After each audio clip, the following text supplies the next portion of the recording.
Nós queremos meditar um pouco na palavra de Deus. Eu queria te convidar a abrir a sua Bíblia no livro de Lucas, no Evangelho de Lucas, no capítulo 2. Evangelho de Lucas, no capítulo 2, nós estaremos lendo do verso 1 ao verso 7. Estarei lendo na versão NAA.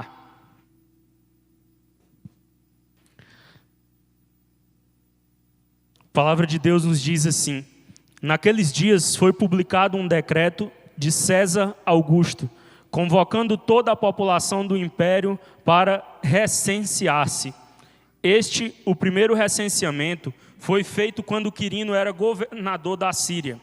Todos iam alistar-se, cada um à sua própria cidade. José também saiu da Galileia, da cidade de Nazaré, e foi para a Judéia, até a cidade de Davi, chamada Belém, por ser ele da casa e família de Davi, a fim de alistar-se com Maria, sua esposa, que estava grávida. E aconteceu que, estando eles ali, chegou o tempo de ela ter a criança.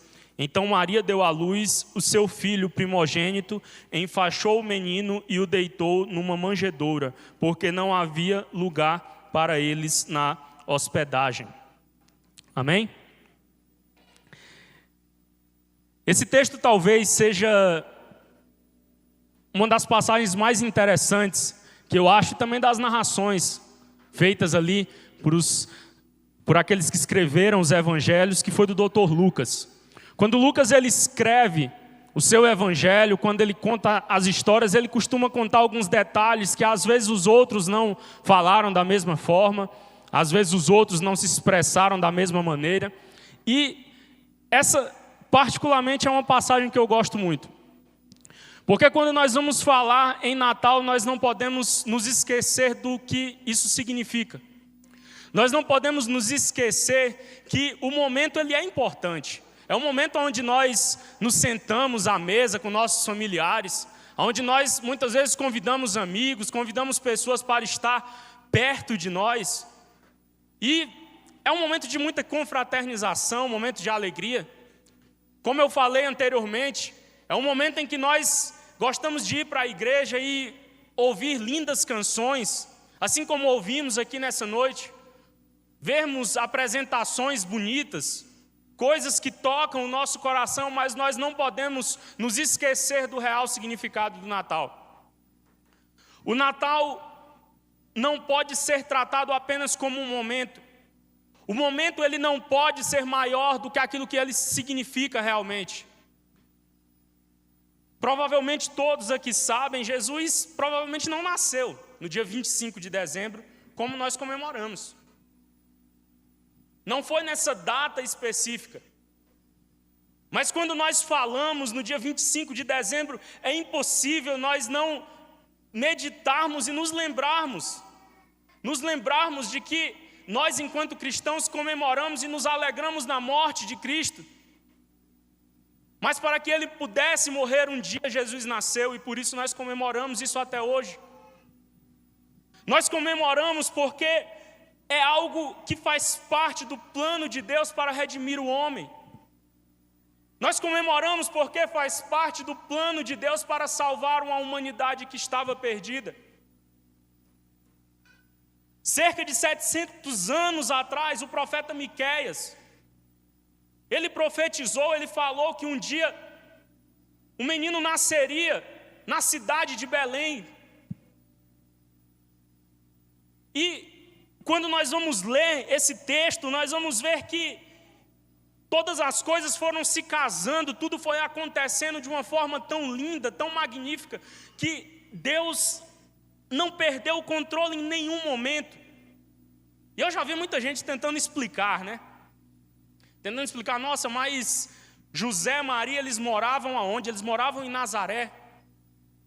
Eles saíram da Galileia e foram até a Judéia, que era cerca de 170 quilômetros, mais ou menos, uma caminhada aí de aproximadamente 3 dias.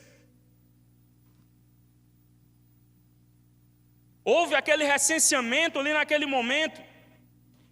E quando nós vamos ver, no verso 1, A Bíblia aí nos diz que naqueles dias foi publicado um decreto de César Augusto convocando toda a população do império para recensear-se. Não era um recenseamento comum. Não era algo como nós temos hoje, né? Que vai alguém ali do IBGE na sua casa e faz algumas perguntas e ele coloca ali em algum celular, alguma coisinha, algum aparelho e diz quantas pessoas tem aqui nessa casa e tudo mais. Não. Foi dito que todas as pessoas deveriam comparecer à sua terra natal.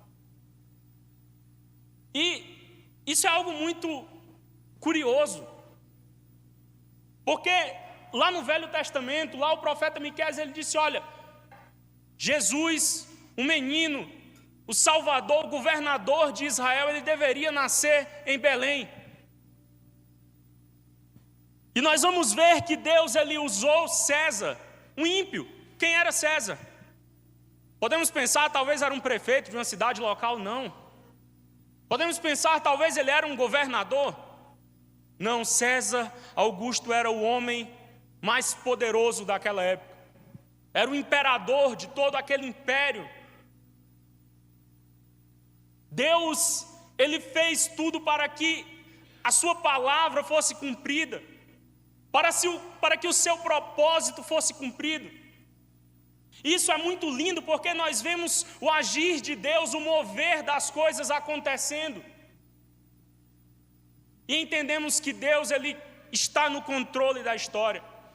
Que Deus, ele está no controle de todas as coisas. Que não é porque nós pensamos, mas talvez Maria já ouvia. Ela já ouvia a história, ela já ouvia as profecias e ela sabia que o Salvador do mundo deveria nascer em Belém. Ela pode até ter pensado nisso. A Bíblia não narra esse detalhe. Mas nós vemos que Deus, ele foi moldando as coisas para que tudo isso acontecesse. Deus, ele faz com que José, através daquele decreto, saia em uma caminhada tão árdua, tão distante, com sua esposa ali pelo 9º mês de gravidez, para uma terra em que eu tenho quase certeza que José não estava nem pensando de ir naquele momento.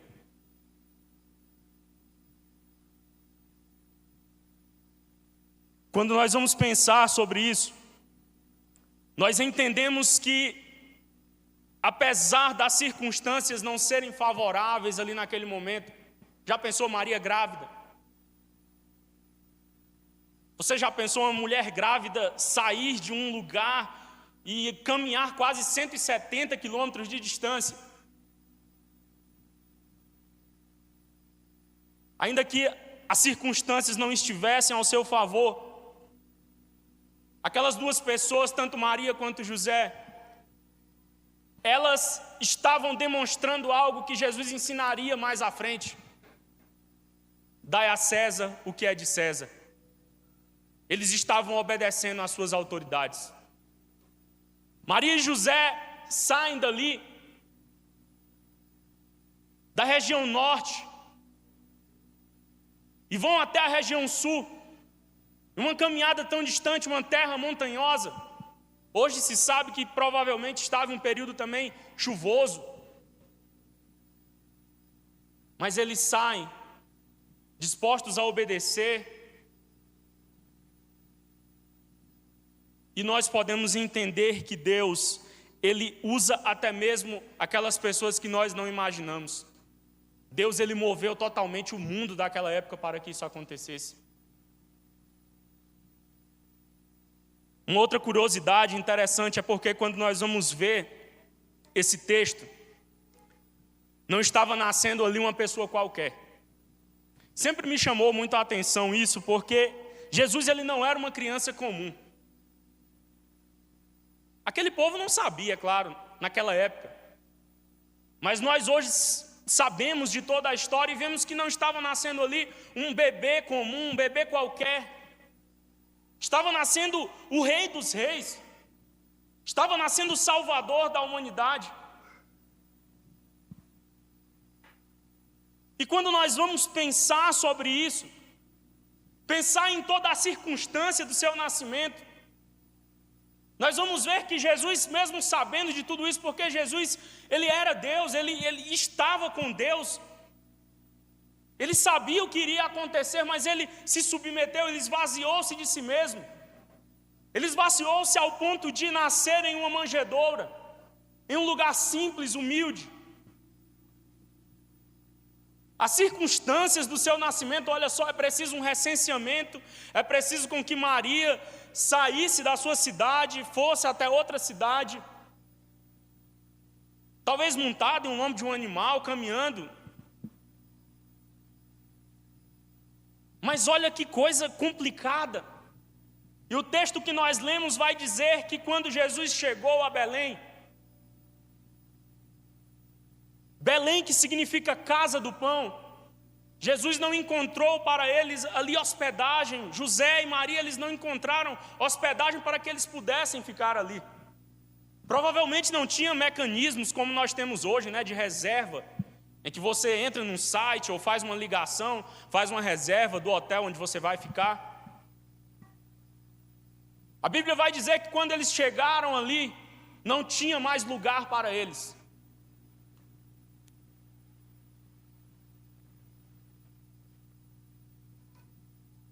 E eu não sei você, talvez seja até difícil nós imaginarmos. Eu me lembro quando eu era criança, eu ia às vezes para a fazenda da minha avó, eu via os animais, eu achava muito bonito, né? Ali o gado comendo. Só que no momento que eu fiquei sabendo que Jesus tinha nascido num lugar daquele ali, eu fiquei meio assim, receoso com aquilo. Meu Deus, que coisa horrível, que circunstância desfavorável. Para quem não conhece, a manjedoura é como se fosse um coxo onde os animais comiam. Uma coisa desconfortável, suja. E quando nós vamos parar para pensar nessa circunstância e dizer o Salvador do mundo, o Rei dos Reis, o Senhor dos Senhores nasceu em um lugar assim. Nasceu em uma manjedoura. Um acontecimento tão espetacular como esse foi nessas circunstâncias. Um lugar humilde, simples. Quando eu paro para pensar sobre isso, eu vejo que a essência do Natal não tem nada a ver com tantas luzes, tanto glamour, tanta coisa como nós vemos hoje, mas a essência do Natal, daquilo que aconteceu ali naquele momento, é entender que o Salvador nasceu e que nós fomos redimidos por isso.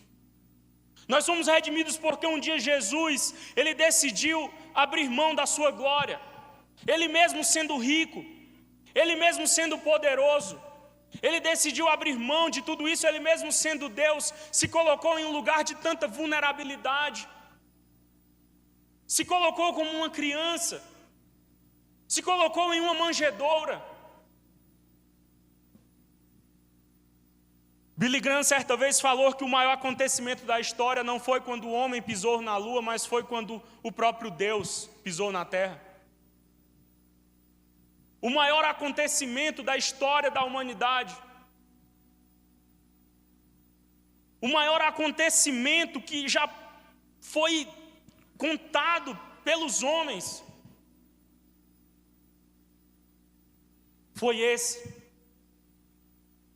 Entender que o próprio Deus pisou na terra. Jesus, ele estava ali suportando humilhação desde o seu nascimento até a sua morte. Em uma manjedoura de madeira, Jesus chegou ao mundo. Em uma cruz de madeira, ele se foi desse mundo.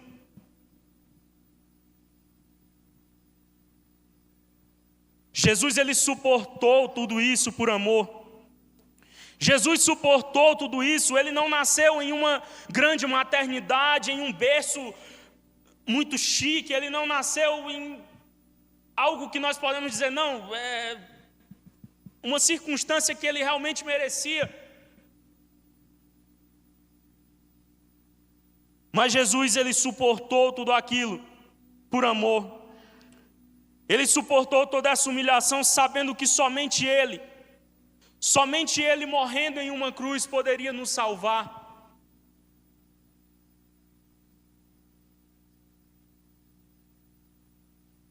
E o mesmo Jesus que nasceu em uma manjedoura, o mesmo Jesus que morreu em uma cruz,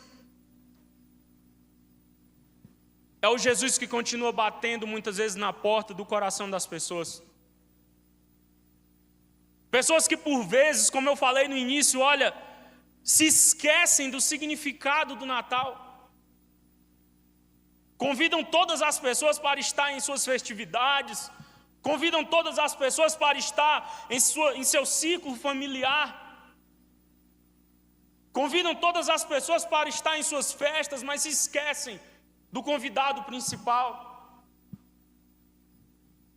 Se esquecem de convidar aquele que realmente simboliza o que nós chamamos de Natal. Natal é uma festa, é um aniversário, mas nós comemoramos o Natal de Jesus. Sabe por que nós vemos em várias religiões pessoas que adoram outros deuses, pessoas que adoram até mesmo pessoas que já pisaram sobre a terra? Mas você não vai em nenhum lugar e vê o pessoal comemorando o Natal do Buda. Você não vê ninguém comemorando o Natal de Allan Kardec. Você não vê ninguém comemorando Natal dessas pessoas porque elas estão mortas. E existe uma razão do porquê que nós, enquanto cristãos, todos os anos, quando chegamos nesse período, enfeitamos as nossas igrejas, as nossas casas. Existe uma razão pela qual, quando se chega a esse período, nós nos alegramos, fazemos, como eu disse, vários ensaios, né?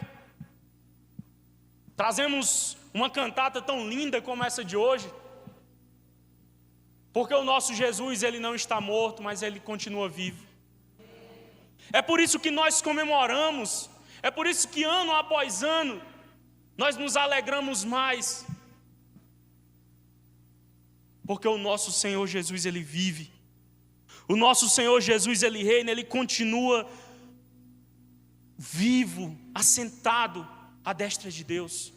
E por isso nós somos tão felizes. As pessoas muitas vezes não entendem. As pessoas muitas vezes até ficam pensativas, né? Sobre o porquê, caramba, olha, os crentes saem de suas casas, demoram tanto tempo indo para a igreja, fazendo isso, fazendo aquilo, parece que não tem vida, trabalhando 24 horas, e depois tem que estar na igreja, tem que estar Nós fazemos isso com alegria. Nós fazemos isso com amor.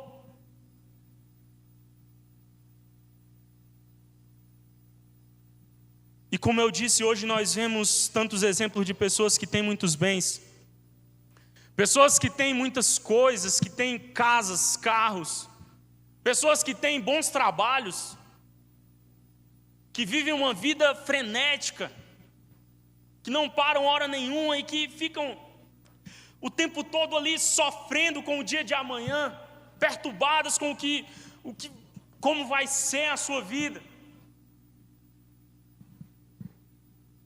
Pessoas essas que se esquecem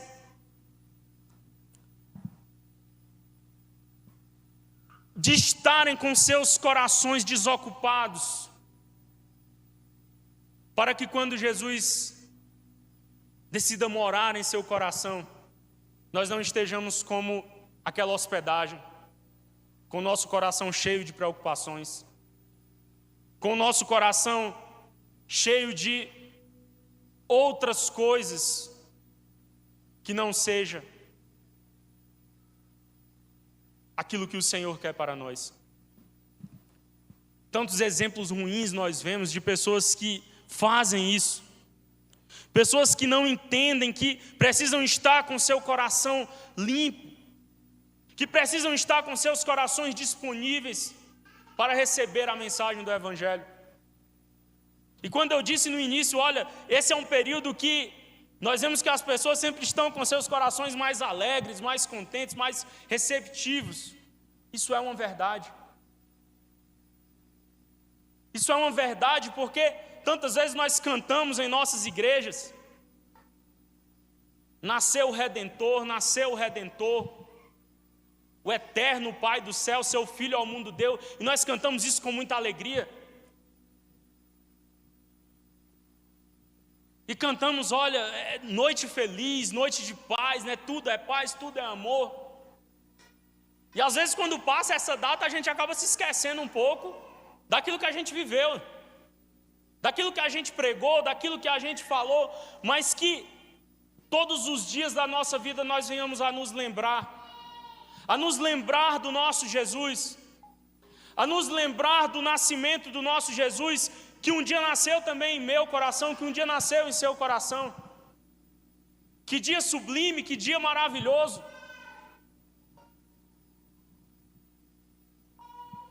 Domingo passado nós tivemos aqui uma celebração linda de batismo.